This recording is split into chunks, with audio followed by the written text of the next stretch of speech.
जी नमस्कार, आप सभी का स्वागत है आपका आरकेएम एकेडमी पे।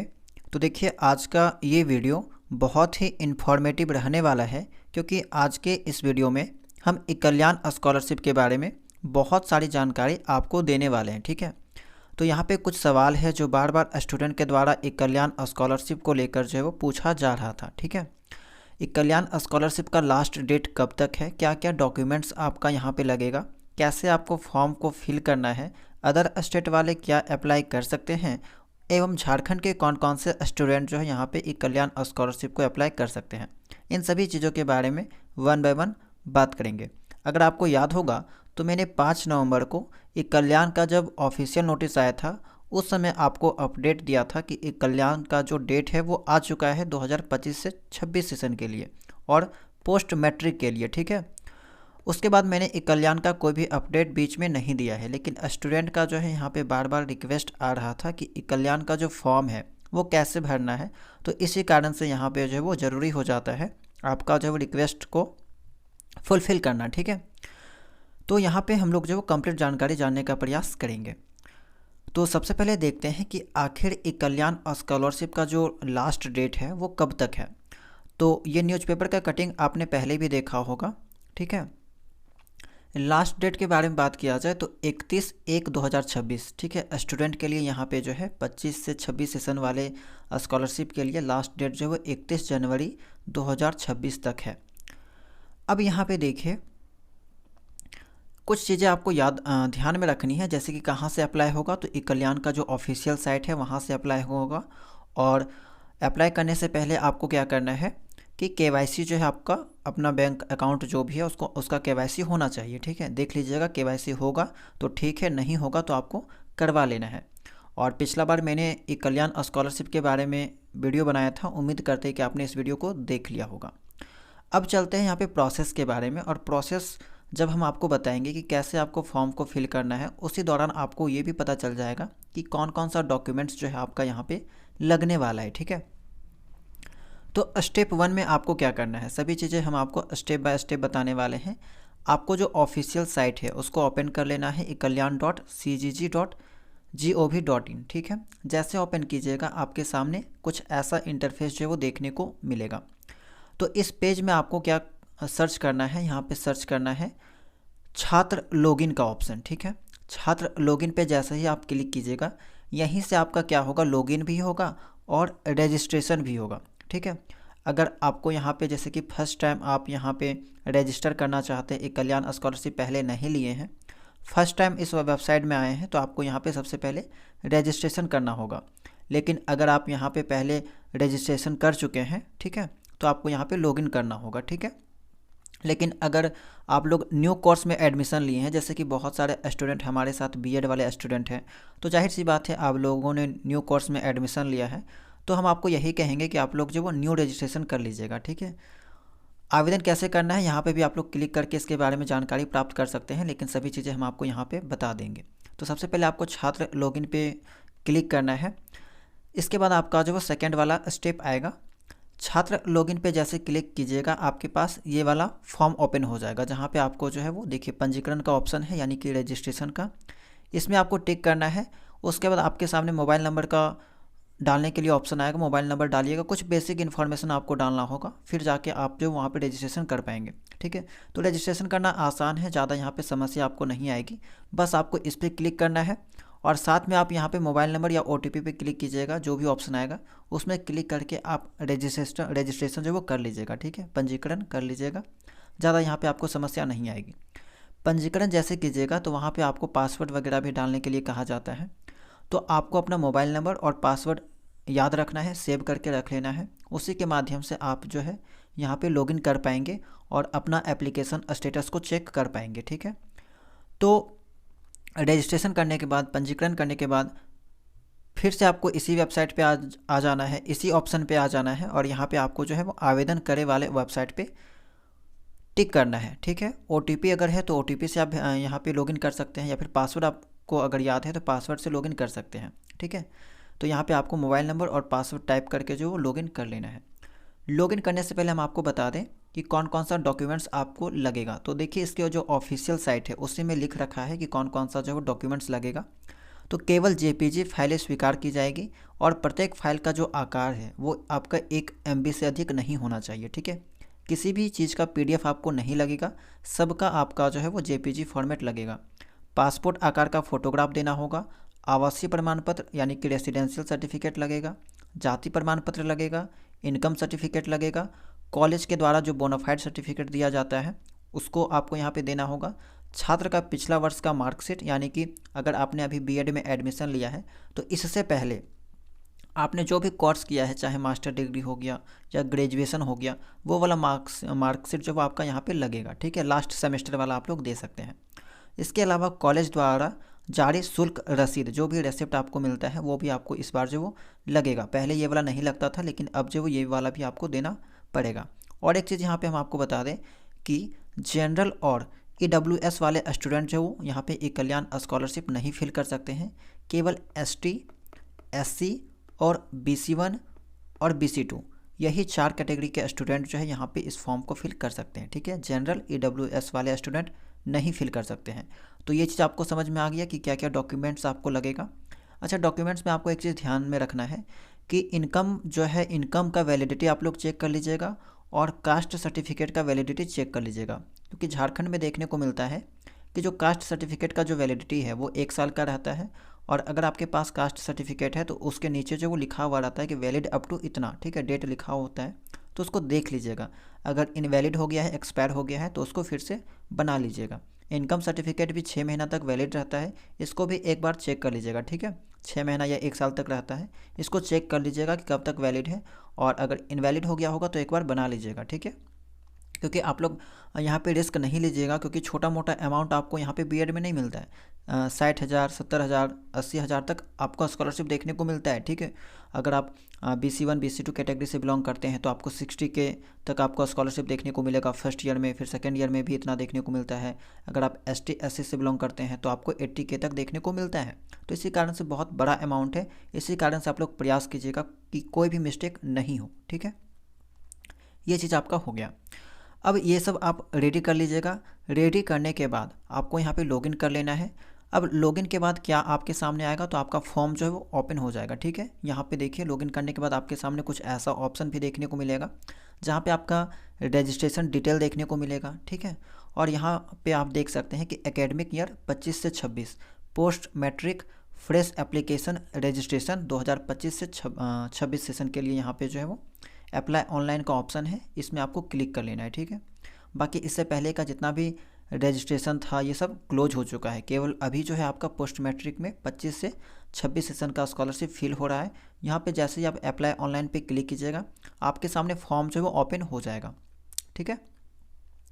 ये देखिए फॉर्म ओपन आपका हो जाएगा। अब यहाँ पे जो पूरा जो फॉर्म है वो आपका 4 स्टेप पे है, ठीक है। 4 फॉर्म आपके सामने खुलेगा। एक में आपको मैट्रिक या बोर्ड का डिटेल फिल करना है, दूसरा में आपको पर्सनल इन्फॉर्मेशन फिल करना है, तीसरा में आपको संस्थान का या कॉलेज का जो डिटेल है वो फिल करना है, और चौथा जो प्रोसेस है उसमें आपको अपलोड डॉक्यूमेंट्स यानी कि डॉक्यूमेंट्स को अपलोड करना होता है। सभी के बारे में देख लीजिए ताकि आपको कोई भी समस्या ना हो। देखिए यहाँ पे कुछ स्टूडेंट पूछते हैं कि क्या केवल झारखंड के स्टूडेंट ही अप्लाई कर सकते हैं, तो यहाँ पे देखिए 2 ऑप्शन दे रखा है, राज्य के भीतर यानी कि विद इन द स्टेट और आउटसाइड द स्टेट, ठीक है।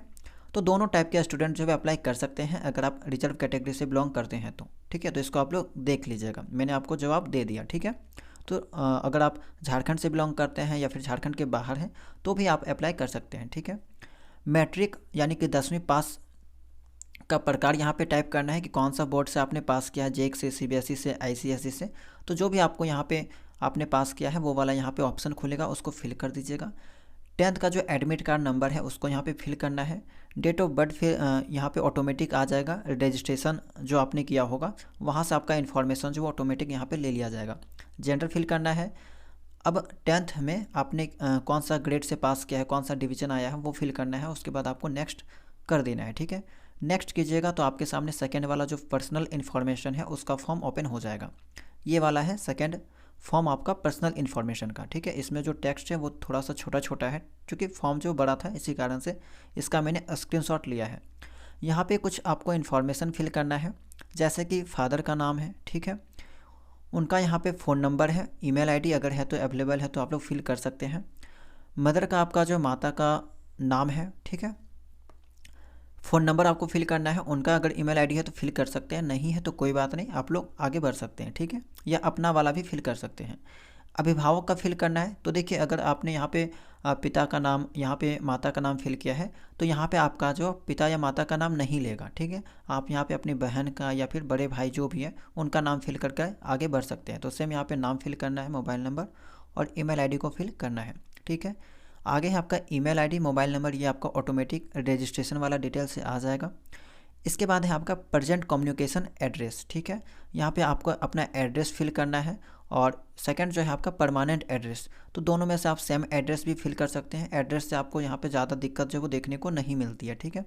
लेकिन हाँ, प्रयास कीजिएगा कि आपका जो रेसिडेंशियल सर्टिफिकेट है उसमें जो एड्रेस है ना, वही वाला एड्रेस फिल करने का प्रयास कीजिएगा, ठीक है। अब बहुत सारे स्टूडेंट ऐसे होते हैं, खास करके गर्ल जो लड़कियां होती है, ठीक है, गर्ल्स जो होती है उनकी शादी हो चुकी होती है, तो वो लोग जो है अपना यहाँ पे हस्बैंड वाले जो है, हस्बैंड साइड से यहाँ पे कहा जाए तो उनका डिटेल फिल करते हैं। तो उनके लिए ज़्यादा बेहतर वही होगा कि वो अपने पापा यानी कि अपने मायके वाले रिलेशन के तरफ से जो है यहाँ पे सर्टिफिकेट को फिल करें, क्योंकि यहाँ पे कभी कभी देखने को मिलता है कि अगर आपका डॉक्यूमेंट्स फुलफ़िल नहीं होता है, क्योंकि आधार कार्ड आपका जो है मायके से बना हुआ होता है और कुछ डॉक्यूमेंट्स आपका वहाँ पे ससुराल से बना हुआ होता है, तो यहाँ पे दोनों अगर डाटा मिसमैच हो जाता है तो आपका जो वो फॉर्म यहाँ पे कैंसिल कर दिया जाता है। तो इसी कारण से आप लोग दोनों में से कहीं पे भी जो है फिल कर सकते हैं। लेकिन हाँ, याद रखिएगा कि सारा डॉक्यूमेंट्स आपका उसी साइड से होना चाहिए। अगर आप मायके से की तरफ से फिल करते हैं तो सारा डॉक्यूमेंट्स आपका इसी साइड से होना चाहिए। अगर आप लोग ससुराल वाले साइड से फिल करते हैं तो सारा डॉक्यूमेंट्स आपका उधर का ही होना चाहिए, ठीक है, मिसमैच डाटा नहीं होना चाहिए, नहीं तो कभी कभी दिक्कत देखने को मिल जाती है। तो इसके ऊपर आप लोग थोड़ा सा ध्यान दीजिएगा, ठीक है। ये चीज़ हो गया आपका। Same as present communication address आपका हो गया, ठीक है, इसको आप लोग फिल कर लीजिएगा। ज़्यादा यहाँ पे कोई भी वैसा चीज़ नहीं है, आप लोग फिल कर सकते हैं। ये आपका सेकंड वाला हो गया। अब थर्ड वाला, इसके बाद इसको फिल करके आप लोग नेक्स्ट कीजिएगा तो आपका थर्ड वाला ओपन होगा।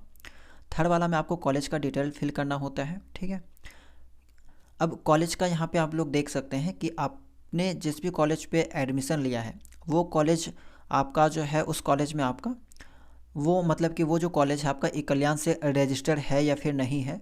तो यहाँ पे आप लोग चेक कर सकते हैं, क्लिक करें, क्लिक हेयर पे क्लिक कीजिएगा ब्लू वाला जगह पे, तो आपको वहाँ पे अपना कॉलेज का नाम वगैरह फिल करना होता है और आपको पता चल जाएगा कि आपका जो कॉलेज है वो ई कल्याण से रजिस्टर है या फिर नहीं है, यानी कि स्कॉलरशिप आपको मिलेगा या फिर नहीं मिलेगा, ठीक है। तो वो भी आप चेक कर सकते हैं। अब यहाँ पे कॉलेज का डिटेल आपको फिल करना होता है, किस ज़िला में आपका कॉलेज है, किस प्रखंड में है, किस कॉलेज का नाम क्या है, कौन सा यूनिवर्सिटी है, कॉलेज का ईमेल आईडी और मोबाइल नंबर ऑटोमेटिक आ जाएगा। जैसे ही आप यहाँ पे कॉलेज का नाम फिल कीजिएगा ना, तो यूनिवर्सिटी नाम, ईमेल आईडी, कॉलेज का मोबाइल नंबर ऑटोमेटिक आ जाएगा, ठीक है। इसके बाद आपका कॉलेज का एडमिशन नंबर फिल करना है, कॉलेज में जब आपने एडमिशन लिया है उसका डेट फिल करना है, कोर्स फिल करना है कि कौन सा कोर्स में आपने एडमिशन लिया हुआ है, प्रेजेंट ईयर आपको यहाँ पे वर्तमान वर्ष में पाठ्यक्रम के किस वर्ष में अध्ययनरत हैं, यानी कि अगर मेनली जो अभी स्टूडेंट होंगे वो फर्स्ट ईयर में होंगे तो फर्स्ट ईयर वाले फर्स्ट ईयर यहाँ पे फॉर्म को अप्लाई करेंगे, फर्स्ट ईयर लिखेंगे। जो सेकेंड ईयर में होंगे वो सेकेंड ईयर लिखेंगे, ठीक है। यहाँ पे हॉस्टलर है या फिर हॉस्टेलर है या फिर डे स्कॉलर है, ठीक है, आवासीय में यानी कि आवास में आप लोग रहते हैं हॉस्टल लाइफ में, या फिर डे स्कॉलर, तो वो आपको यहाँ पे नॉर्मली डे स्कॉलर करना होता है, ठीक है, डे स्कॉलर कर सकते हैं, ठीक है। अगर आप हॉस्टल में रहते हैं तो हॉस्टल यहाँ पे कर सकते हैं, आवासीय। चलिए आगे है आपका लास्ट ईयर क्लास डिटेल, ठीक है। इससे पहले आपने जो भी शिक्षा प्राप्त किया है, जो भी डिग्री लिया है, उसका डिटेल आपको फिल करना होता है कि लास्ट ईयर स्टडिंग क्लास। तो नॉर्मली बहुत सारे ग्रेजुएशन के स्टूडेंट गए हैं तो ग्रेजुएशन का डिटेल आपको फिल करना है, ठीक है। ग्रेजुएशन आप लोग फिल कर सकते हैं, उसमें कौन सा डिग्री आपको मिला है, कौन सा ग्रेड या CGPA मिला है, टोटल मार्क्स और कितना आपने प्राप्त किया है वो फिल करना है। तो ये आपका प्रीवियस डिग्री का नॉलेज यहाँ पे फिल करना होता है डिटेल, ठीक है। इसके बाद इतना फिल करने के बाद आपको नेक्स्ट करना है। नेक्स्ट करने के बाद आप पहुँच जाएंगे अपलोड डॉक्यूमेंट्स वाले सेक्शन पे, ठीक है, अपलोड डॉक्यूमेंट्स। अब ये वाला पेज ओपन होगा, ठीक है। अपलोड डॉक्यूमेंट्स में कौन कौन सा डॉक्यूमेंट्स लगेगा उसके बारे में भी देख लीजिए। तो सबसे पहले यहाँ पे कुछ इन्फॉर्मेशन दे रखा है कि जितना भी फाइल आप अपलोड कीजिएगा वो 1 MB से ज़्यादा नहीं होना चाहिए। स्टूडेंट का फ़ोटो आपको देना है, कॉलेज के द्वारा जो बोनाफाइड दिया गया है वो आपको फिल करना है, इनकम रेसिडेंशियल जो सर्टिफिकेट है उसका इश्यूएंस नंबर फिल करना है, निर्गत जो संख्या है वो फिल करना होता है, ठीक है। और इसके बाद आपको जो उसका जो डेट है, ठीक है, इशूड डेट आपको फिल करना होता है। उसके बाद आपका रेसिडेंशियल सर्टिफिकेट यहाँ पे अपलोड कर देना है। फिर उसी तरह से आपका कास्ट सर्टिफिकेट का जो नंबर है वो फिल करना होगा, उसका डेट फिल करना होगा, ठीक है। डेट फिल करने के बाद कास्ट सर्टिफिकेट का जो आपका फाइल है उसको यहाँ पे अपलोड कर देना है। वर्ग आपको सिलेक्ट करना है कि आप SC हैं, ST हैं या OBC हैं, ठीक है। तो आप लोग टिक कर सकते हैं अपने अकॉर्डिंग। एनुअल फैमिली इनकम जो है वो आप यहाँ पे फिल कर सकते हैं। इनकम सर्टिफिकेट अपलोड करना है यहाँ पे। इनकम सर्टिफिकेट का जो डेट है, ठीक है, इशू डेट, जब भी यहाँ पे निर्गत किया गया उसका डेट। अच्छा, ये सब भी जानकारी जो है ना आपका सर्टिफिकेट में दे रखा होता है, आपको अपने से नहीं फिल करना है। सारा जानकारी आपको जो आपके सर्टिफिकेट में दे रखा है, आपका रेसिडेंशियल सर्टिफिकेट, कास्ट सर्टिफिकेट और इनकम सर्टिफिकेट में सभी चीज़ें जो है वहाँ पर दे रखी होती है। अब स्टूडेंट प्रीवियस ईयर मार्कशीट, अगर आप बीएड के सेकेंड ईयर में हैं तो फर्स्ट ईयर वाला मार्कशीट अपलोड करेंगे। अगर आप यहाँ पे बीएड फर्स्ट ईयर में है तो इससे पहले जो भी आपने मास्टर डिग्री किया है या ग्रेजुएशन किया है उसका यहाँ पे मार्कशीट अपलोड कर सकते हैं। यानी कि कहने का मतलब ये है कि आप ग्रेजुएशन का जो लास्ट सेमेस्टर है उसका मार्कशीट अपलोड कर सकते हैं। इसके अलावा जो बीएड का जो आपने बीएड या फिर जिस भी कोर्स में एडमिशन लिया है उसका यहाँ पे जो शुल्क रसीद यहाँ पे अपलोड करना है, ठीक है। अब ये आपका फाइनल स्टेप हो गया। सभी चीज़ अपलोड करने के बाद आप यहाँ पे प्रीव्यू देख सकते हैं, ठीक है, कि अभी तक जितना भी इन्फॉर्मेशन आपने फिल किया है वो आपका सही है या गलत है। अगर गलत होता है तो उसको फिर से करेक्ट कर सकते हैं, करेक्ट का ऑप्शन आता है। अब सभी चीज़ें चेक करने के बाद फाइनल सबमिट का ऑप्शन आता है, ठीक है।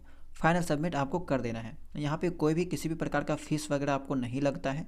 आप जो यहाँ पे टोटली सभी कुछ फ्री है, ठीक है। तो आप लोग सभी चीज़ें जो है वो अच्छे से चेक करके आप लोग यहाँ पे इसको फाइनल सबमिट कर दीजिएगा। अच्छा, कुछ यहाँ पे टिप्स हम आपको दे देते हैं, बहुत खास जानकारी जो आपको ध्यान में रखना है। और बहुत सारे स्टूडेंट यहाँ पे जो वो क्या करते हैं, समस्या से जो है वो परेशान होते हैं। मतलब कि अगर थोड़ा सा मिस्टेक कर देते हैं तो वे लोग परेशान होते हैं, ठीक है। खास करके जो सर्टिफिकेट जो अपलोड करते हैं ये लोग, रेसिडेंशियल सर्टिफिकेट या कास्ट सर्टिफिकेट हो गया, इनकम सर्टिफिकेट, ये तीनों जब डॉक्यूमेंट्स आप अपलोड कीजिएगा ना तो जब कैफ़े से अगर करवाते हैं तो कैफ़े वाले जो है वो जानकारी के अभाव के कारण एक गलती कर देते हैं। गलती क्या करते हैं कि वे लोग जो है सर्टिफिकेट का जो लास्ट वाला जो पोर्शन है ना उसको क्रॉप कर देते हैं, ठीक है। सर्टिफिकेट का साइज अगर सही से नहीं बनता है तो ये लोग क्या करते हैं, जैसे मान लीजिए ये सर्टिफिकेट आपका है, कास्ट सर्टिफिकेट है, ठीक है। तो इसके नीचे जो है ना कुछ डिटेल लिखा रहता है, टोकन नंबर हो गया, एप्लीकेशन रेफरेंस नंबर हो गया, ये सभी जानकारी सबसे नीचे लाइन पे लिखी होती है। और बहुत साइबर कैफ़े वाले उसको क्रॉप कर देते हैं। लेकिन यकीन मानिए वो क्रॉप आपको नहीं करना है, क्योंकि अगर आप उसको क्रॉप कर देते हैं ना तो वो आपका जो एप्लीकेशन रद्द हो सकता है, ठीक है। यहाँ पे पेंडिंग कर दिया जाता है, क्योंकि वो वाला बहुत इंपॉर्टेंट है। उसका जो ओरिजिनल वाला जो चीज़ है, ओरिजिनल जो सर्टिफिकेट है उसका वैलिड अगर कहा जाए, वैलिडिटी जो है वो उसी से चेक किया जाता है, टोकन नंबर से ही जो है आपको यहाँ पे वेरीफाई किया जाता है। तो कभी भी वो चीज़ आपको गलती नहीं करना है, चाहे आप फ़ोन से अप्लाई करते हैं या फिर किसी कैफ़े से करवाते हैं।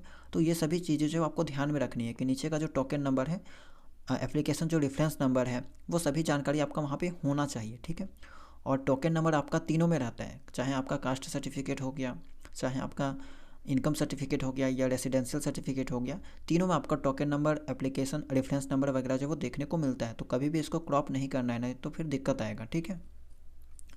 तो यही जानकारी देना था आपको इस वीडियो के माध्यम से। उम्मीद करते हैं कि अभी तक जितना भी चीज़ें आपको बताई गई है वो सभी चीज़ें आपको समझ में आ गई होगी कि कैसे कैसे आपको जो कल्याण स्कॉलरशिप का फॉर्म फिल करना है। जितना भी जानकारी आप फिल कीजिएगा थोड़ी सावधानी से कीजिएगा, क्योंकि मैंने आपको पहले भी बताया है कि थोड़ा बहुत पैसा यहाँ पे नहीं मिलता है, अच्छा खासा अमाउंट आपको देखने को मिलता है, हज़ारों का बात है। और आपको पता है कि बीएड कोर्स बहुत महंगा है। अगर आपका स्कॉलरशिप नहीं मिलेगा, किसी कारणवश पेंडिंग हो जाएगा, तो यहाँ पे आपको जो दिक्कत आ सकती है, ठीक है, समस्या आ सकती है। और मैंने पिछले कई वर्षों से जो है वो कल्याण स्कॉलरशिप का फॉर्म फिल किया हुआ है और मतलब स्टूडेंट को जो वो जानकारी दी हुई है। बहुत सारे स्टूडेंट का विभिन्न समस्या देखने को मिलता है, वो हमसे बात करते हैं, अपनी समस्या को साझा करते हैं। तो इस कारण से जो हमें अनुभव है कि कहाँ कहाँ पे जो वो फॉर्म को रिजेक्ट किया जाता है और क्या क्या समस्या देखने को मिलती है। जैसे कि अभी मैंने आपको बताया कि मायके वाला जो केस है, वहाँ पे भी बहुत सारे स्टूडेंट को मैंने देखा है समस्या देखने को मिलती है, उनका एप्लीकेशन जो पेंडिंग कर दिया जाता है। कुछ अगर आपका डाटा मिसमैच है, जितना भी डॉक्यूमेंट्स आप देंगे, ठीक है, चाहे कास्ट सर्टिफिकेट हो गया, रेसिडेंशियल हो गया, सभी का जो डाटा है वो आपका सेम होना चाहिए। आपको यकीन नहीं होगा, लेकिन हम आपको एक चीज़ बता देते हैं कि एक स्टूडेंट था, उनका जो है बोनाफाइड में जो उनके पिताजी का नाम था वो अलग था। अलग क्या था, मतलब कि सेम ही था, केवल एक वर्ड अगर कहा जाए ना, उसका जो अगर सरनेम है, ठीक है, उसमें आपका एक अल्फ़ाबेट में केवल जो वो मिस्टेक था, ठीक है। जैसे मान लीजिए कि एक महातो था, ठीक है,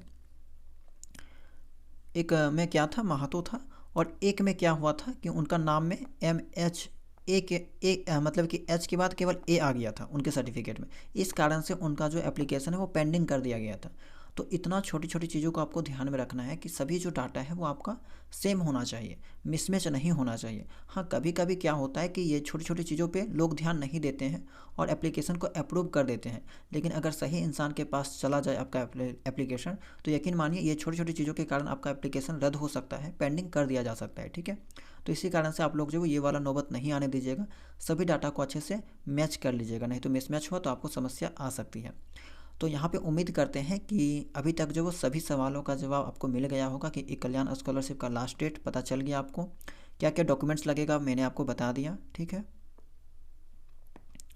इसके अलावा फॉर्म कैसे भरना है सभी चीज़ें मैंने आपको स्टेप बाय स्टेप बता दिया है। अदर स्टेट वाले क्या क्या अप्लाई कर सकते हैं, मतलब कि क्या अप्लाई कर सकते हैं, तो बिल्कुल क्या अप्लाई कर सकते हैं।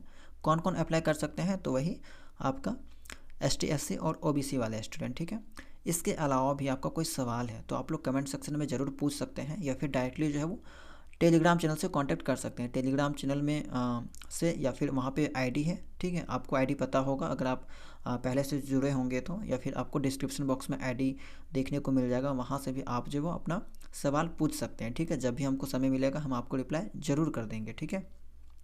तो चलिए इस वीडियो में इतना ही। अगर आपको ये जानकारी पसंद आई होगी, इन्फॉर्मेटिव लगी होगी, तो वीडियो को लाइक कीजिएगा, और अगर आप लोग चैनल में नए होंगे चैनल को सब्सक्राइब कर लीजिएगा, ठीक है, बेल आइकन को ऑन कर सकते हैं।